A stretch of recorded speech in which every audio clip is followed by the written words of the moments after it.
Bienvenue dans ma nouvelle série, ça s'appelle Pleurer sur les internets. Hey, yeah, let's see how you do under pressure. Moi, je trouve ça très difficile d'être un être humain. Forever, I've been in the field with whatever they throw. Moi, avec mon ancienne psy, j'étais sûre que j'allais genre continuer de la voir toute ma vie, puis ça n'a pas vraiment marché mon affaire. Feeling rich like I'm Kesha, I get to the paper. Trauma! Walk with me, you know that I got it. Come with me, let's take a trip to the islands. Ok, I'm back, bitches. Fait que c'est ça qui va être ça. Ça fait 3 jours que c'est comme ça. Alors, c'est l'épisode, vous allez voir de quoi ça a l'air quand on est réactivé traumatiquement. Je sais pas par où commencer. Je suis un peu perdue.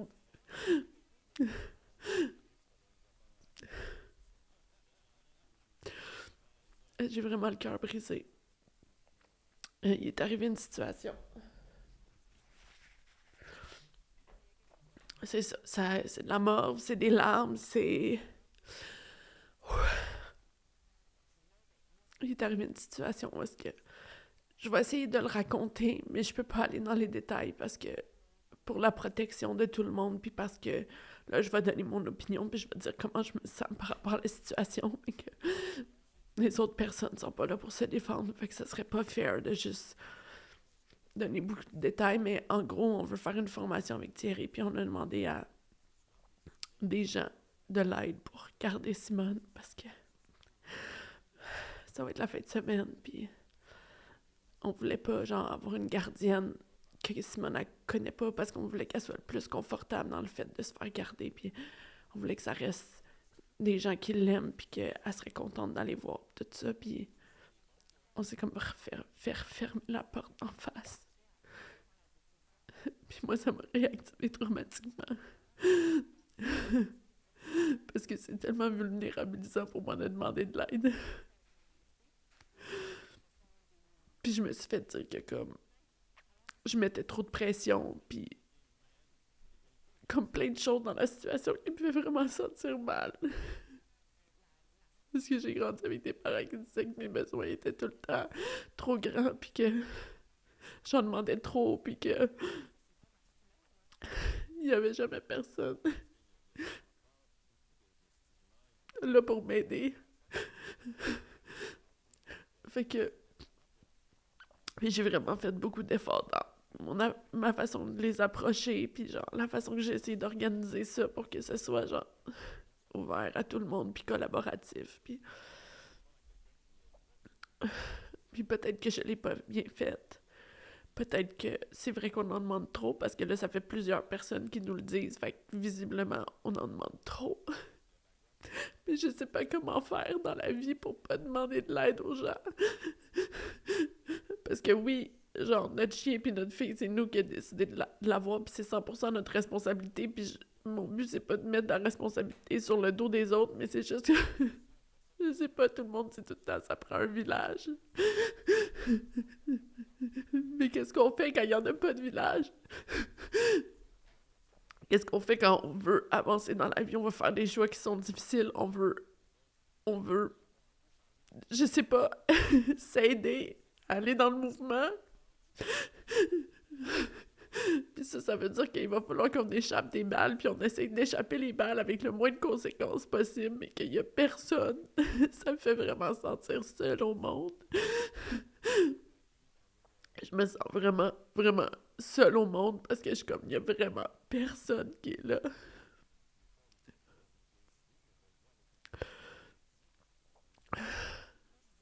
Puis c'est très, très difficile à vivre, parce que là, c'était comme une conversation qui keep on giving, genre c'était message sur message sur message qui me virait à l'envers, puis peut-être que c'est moi le problème, parce que oui, j'ai des traumatismes, puis ça a tout réactivé plein de choses de mon passé, puis là, je sais pas comment faire. C'est ça le problème, c'est que je sais pas comment faire pour m'exprimer, puis de dire les choses, parce que ma psy était comme, mon ancienne psy était comme, il faut que t'apprennes à, quand les gens ils te blessent, à le verbaliser, à le dire. Je sais pas comment dire les choses. Sans que ça soit, je le dis à partir d'une a place rooted in trauma, sans que ça soit genre une réponse à mon trauma. puis que je vois pas bien la situation comme elle est, puis que je fais juste, genre, répondre. Parce qu'avant, c'est ça que j'aurais fait. J'aurais répondu de façon impulsive pour me défendre, pour me justifier, parce que je me sens vraiment personnellement extrêmement attaquée. Parce que non seulement il y a l'histoire du gardiennage, mais il y a aussi l'histoire de tout le monde nous juge par rapport à la formation qu'on veut faire.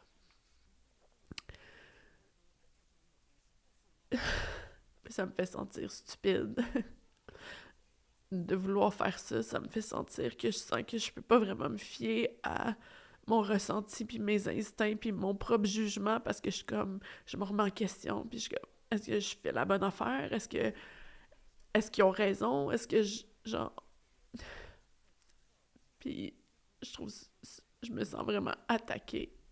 Puis je sens qu'il y a personne de mon bord.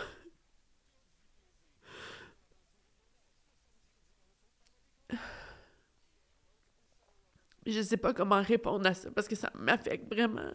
Puis c'est ça, je veux pas répondre comme sur la défensive, je veux pas répondre avec le trauma, peut-être que je vois pas bien la situation parce que je suis réactivée. Fait que je sais pas comment aborder ça, fait que je me sens juste figée. Puis figée, ça veut dire que ça me fait sentir pas bien, parce que ça augmente mon anxiété, ça fait en sorte que ça fait 3 nuits que j'ai vraiment de la misère à m'endormir, que je pleure tout le temps, que je pense à ça continuellement. J'ai comme des conversations imaginaires avec tout le monde où est-ce que je me défends sans arrêt. La seule façon de sortir de là, c'est de m'exprimer, genre, de répondre, de dire les choses, genre. Mais je me sens pas que j'ai le droit parce que je sais que ça va me revenir d'en face. Fait que je sais pas comment faire ça. Je sais pas comment aborder les situations qui sont émotionnellement, genre, très intenses, sans me défendre, sans parler à partir d'une place de trauma, puis sans attaquer. Fait que là, je suis comme, ben, ce que j'aurais besoin, c'est de faire la formation qui est supposée d'enseigner ça. Mais là, ça me refait penser au fait que tout le monde dit que je devrais pas faire cette formation-là, puis que ça... puis qu'on sait pas comment qu'on va faire garder notre fille, puis ça fait vraiment beaucoup d'investissement. Non seulement c'est un gros investissement en argent, c'est un gros investissement en temps, c'est beaucoup d'organisation, puis là, c'est comme, on se sent vraiment prisonnier. Parce que c'est ça. Puis j'essaie de reconnaître mes torts, puis j'essaie de pas me positionner en victime, puis j'essaie de dire, oui, c'est vrai, peut-être que je l'ai pas fait de la bonne façon. Oui, c'est vrai que peut-être que c'était de mettre beaucoup de pression de le faire de cette façon-là, mais... L'affaire, c'est qu'il y a tout le temps une raison pourquoi je fais les choses. Je fais les choses parce que d'un côté, il y a quelqu'un qui m'a déjà dit, moi, j'aime ça savoir les affaires d'avance. Fait que je suis comme, je vais tout leur dire d'avance. Il y a d'autres personnes qui m'ont dit, oui, on aimerait ça, genre, pouvoir offrir plus de gardiennage. Fait que je suis comme, je vais leur donner l'opportunité de pouvoir le faire. Fait que là, je suis confuse parce que je suis comme...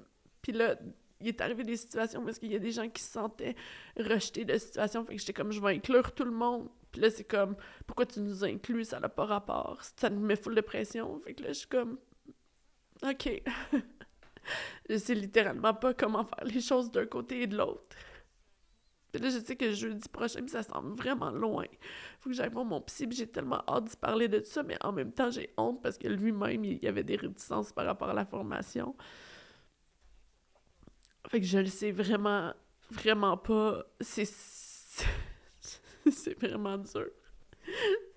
Là, je sais pas comment sortir de là. J'ai essayé de parler à mes parties émotionnelles. J'ai essayé de faire du yoga nidra. J'ai essayé de pleurer. Je suis juste venue chez nous, puis j'ai pleuré. Puis j'étais comme, OK.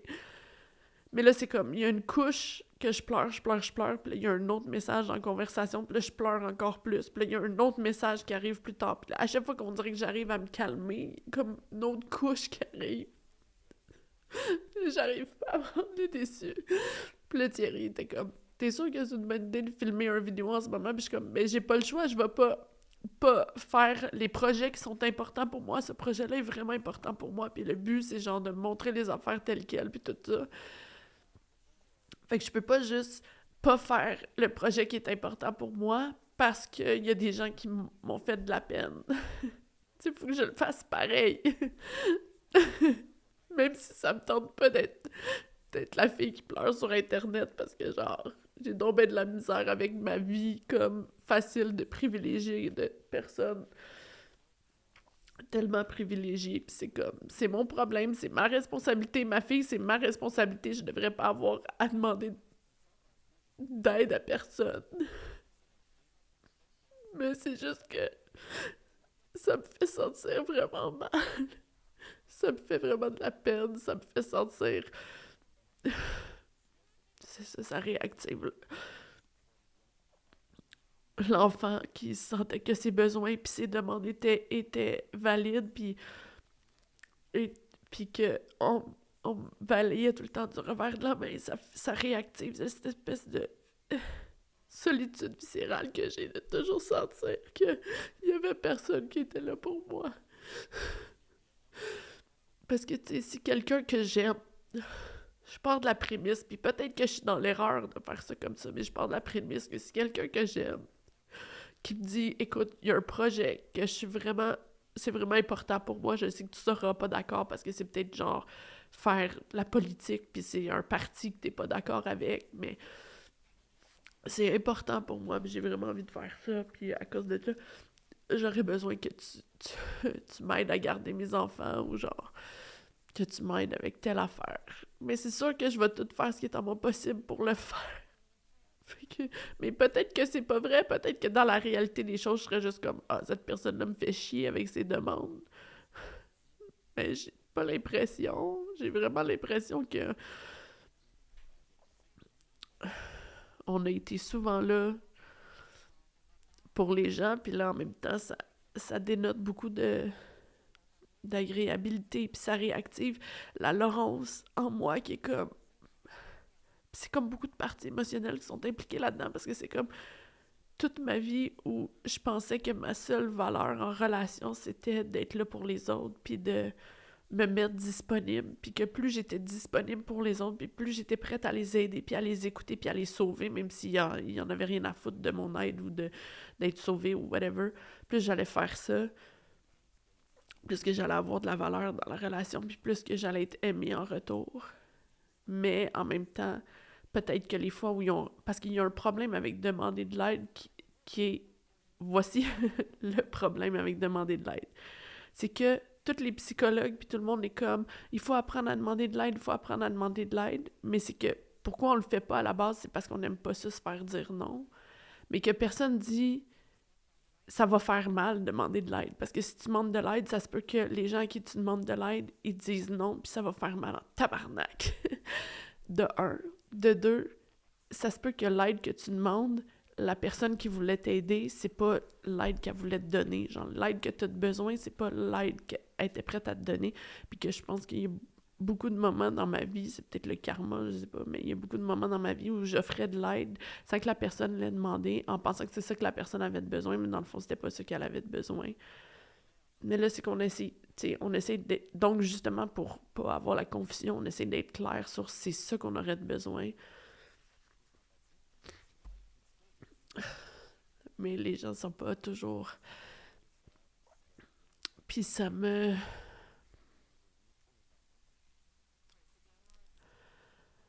fait vraiment de la peine, ça me fait vraiment sentir seule au monde, ça me fait vraiment sentir...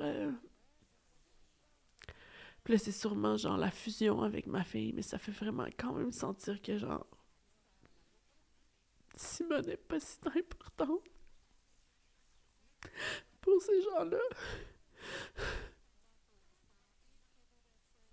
Parce que c'est comme si c'était genre... Je sais que c'est a handful, a 3-year-old, un toddler, là. Sauf qu'en même temps, au début, quand on a commencé à être parents, on verbalisait le fait qu'on trouvait ça dur, puis on n'arrêtait pas de se faire dire « Je comprends pas pourquoi vous trouvez ça dur, je comprends pas pourquoi vous trouvez ça dur. » Puis là, quand on est comme « Ok, ben, peut-être qu'à ce moment-là, si c'est vraiment bizarre que c'est dur, pourquoi vous on pourrait-tu avoir de l'aide? » Puis là, c'est comme « Non, ça, par exemple, là, on n'est pas prêt à donner ça. » C'est ma perspective. Peut-être que les gens, ils se défendraient autrement. Je sais pas, il y a peut-être de l'information que j'ai pas compris, de l'information que j'ai j'ai pas bien saisi de...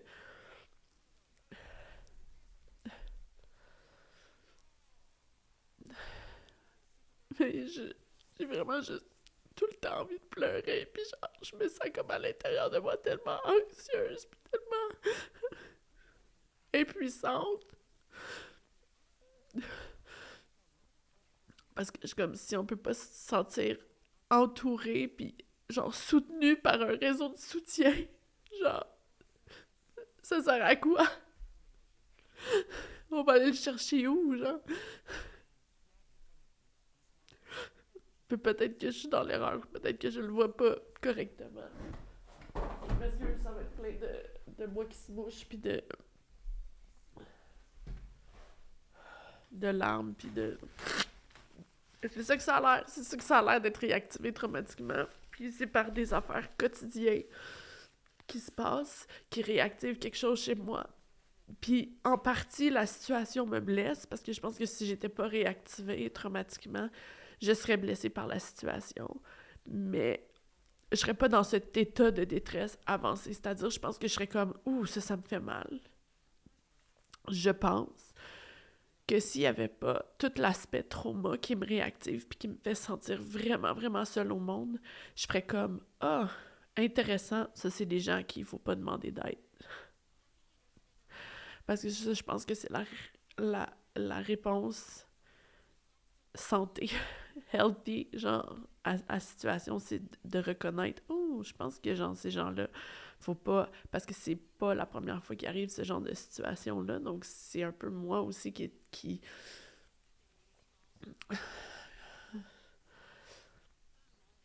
Puis si, genre, la formation me stressait pas à ce niveau-là, j'aurais peut-être été plus relax, puis j'aurais peut-être été faite, genre, le mois, genre, demander aux gens « T'es-tu disponible telle date? » Non. Puis le mois d'après, genre, demander à quelqu'un d'autre tout ça. Là, c'est juste que j'ai fait comme « OK, voici... » En pensant que ça allait abaisser mon stress parce que j'allais être comme « OK, la partie, genre, gardiennage est réglée, maintenant on passe à autre chose. » Mais comme me déresponsabiliser de ça, I guess, c'était pas la bonne façon de faire. C'est ça, c'est que dans ces moments-là, je suis genre, je ne sais pas c'est quoi ma part de responsabilité là-dedans, je sais pas c'est quoi la part de responsabilité de l'autre, c'est quoi une réponse qui serait adéquate face à ça. Fait que pour savoir si je suis réactivée traumatiquement, mon petit me pose tout le temps deux questions. Il est comme, est-ce que ta réaction est en phase et proportionnelle avec la situation? Et on dirait que dans ce cas-ci, j'aurais tendance à dire que oui, c'est en phase, puis oui, c'est proportionnel, parce que c'est... Mais peut-être pas proportionnel, je sais pas. Toi, Thierry, tu penses-tu que ma réaction est en phase et proportionnelle avec la situation? Parce que toi aussi, ça t'affecte. Oui. Ben, je sais pas. Je sais pas non plus, parce que je pense que c'est normal d'être déçu, d'être comme incompris, peut-être de pas comprendre.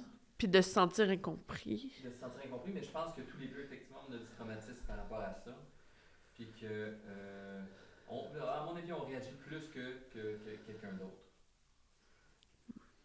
Que d'autres personnes. Donc, c'est pas proportionnel. Si on fait juste placer sur le fait de, on demande de l'aide à quelqu'un que la personne nous dit non, si on dit c'est ça la situation,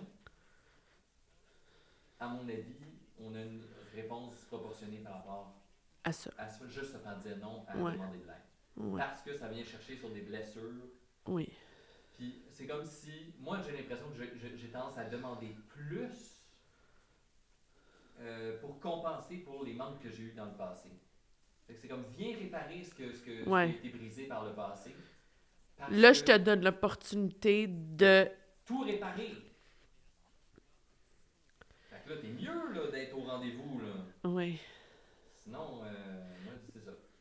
Mais il y a tout l'aspect se faire dire non à une demande d'aide. Puis il y a tout l'aspect aussi où moi, personnellement, il y a eu toute la critique de comment je l'ai faite. Que je me suis sentie vraiment critiquée. Sur là? Ouais. Ah ouais? Mais oui, parce qu'ils disent ça nous met beaucoup de pression. J'aurais préféré que tu le fasses de telle façon. Okay. Genre, oh mon Dieu, it's too big. Fait que ça fait la critique de comment que je l'ai faite. Puis il y a aussi la critique de pourquoi on le fait pour la formation. La critique de la formation en tant que telle, ou est-ce que c'est comme me sens critiquée dans le sens que c'est comme vous êtes un peu stupide de vouloir faire ça parce que il y a eu des articles qui disaient que c'était pas une bonne personne, celle qui donnait la formation. Fait que vous êtes vraiment niaiseux de vouloir faire ça. Mais ça, c'est mon interprétation de ce qui a été dit. Mais c'est fait qu'il y a la critique de ça, il y a la critique de comment je l'ai faite, puis il y a le... Excusez. Fait qu'il y a la critique de la formation, la critique de comment ça a été fait, puis en plus, le non à la demande. Qui n'est pas un non catégorique, qui est un oui avec des conditions. Mais le dernier message qui a été fait me fait vraiment beaucoup de peine parce que c'est comme... Genre... Ça nous met beaucoup de pression, fait que, genre, débrouillez-vous. Nous, dans le passé, nous, on l'aurait pas fait comme ça, fait que, genre... Mais c'est ça, mais... Sauf que de notre point de vue, eux l'ont fait encore pire que nous. Ben, je sais pas comment... Je sais pas c'est quoi la bonne façon de demander. C'est ça que parce qu'on n'a pas beaucoup d'expérience, on n'est pas habitué de demander. Non, puis c'est la première fois qu'on a à faire... Ben, on faisait garder notre chienne Riri beaucoup, mais Riri était tellement douce et gentille, et même les gens qui avaient peur des chiens n'avaient pas peur de Riri parce qu'elle jappait jamais, elle était juste... C'était comme une pantoufle qu'on pouvait genre laisser dans un coin. Ben, on l'aimait vraiment beaucoup, là, mais tu sais, comme... Fait que, tu sais, juste aller la porter chez quelqu'un, puis qu'elle était juste là, puis qu'elle dormait. Fait qu'on demandait beaucoup de gardiennage pour Riri. Fait que là, les gens étaient comme... Ben oui, ça me dérange pas.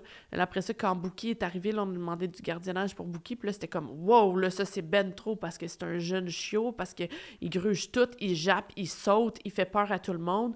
Là, tout le monde s'est mis à nous dire « Ah, ben moi, finalement, dans le fond, j'ai peur des chiens. » Même des gens qui avaient gardé Riri dans le passé étaient comme « J'ai vraiment peur des chiens. » Fait que là, on s'est retrouvés à se sentir vraiment que « Ah, OK, fait que là, on peut plus demander de l'aide pour ça. » Fait que là, on s'est retourné vers une application avec des gardiennes qu'on paye. Puis là, ça a comme réglé le problème. Fait qu'on était comme « OK, peut-être que le problème, c'était Bookie. » Puis après ça, là, de devoir demander ça, puis à plusieurs reprises, on s'est fait dire non. Fait que là, dans le fond, je me sens stupide d'avoir quand même réessayé parce que je suis comme, c'était sûr que ça allait finir de même. J'aurais dû me préparer en conséquence que c'est sûr que ça va finir de même.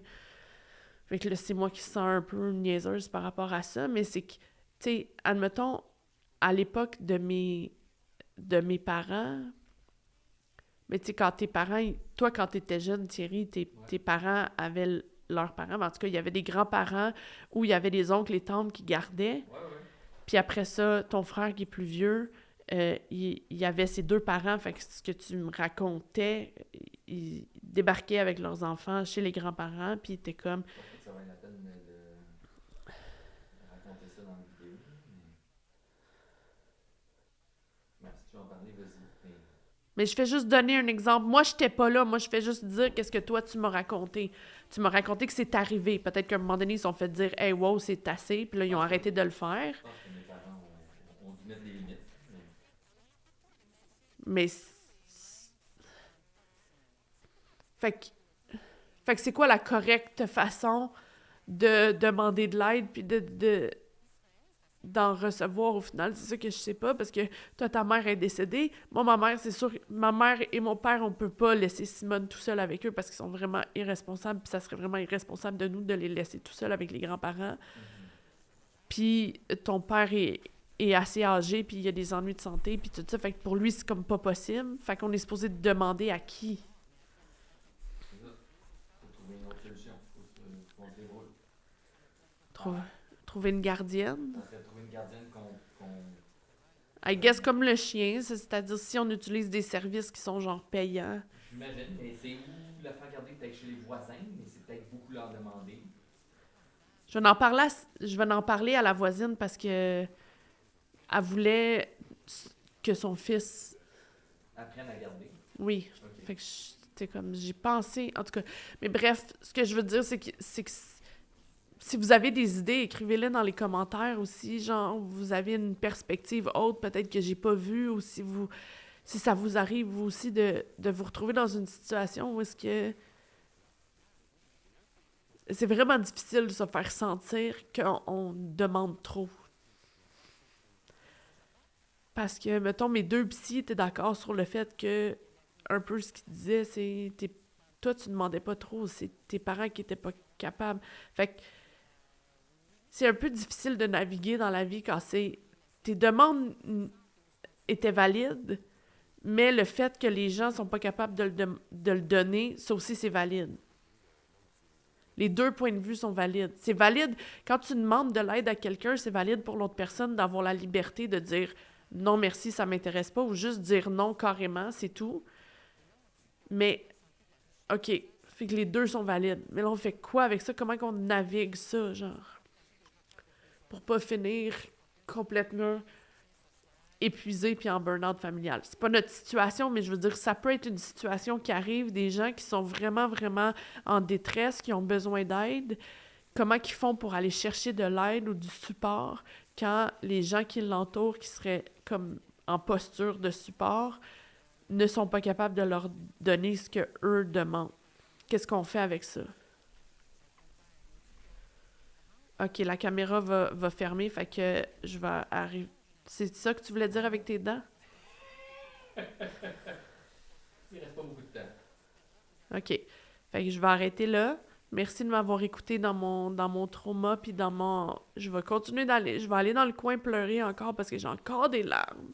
J'ai encore de la tristesse, j'ai encore de la détresse, j'ai encore de la culpabilité, j'ai encore du doute, j'ai encore des insécurités qui remontent, j'ai encore la solitude existentielle. Mais c'est ça. Fait que... OK, bye! Garde mon beau sourire.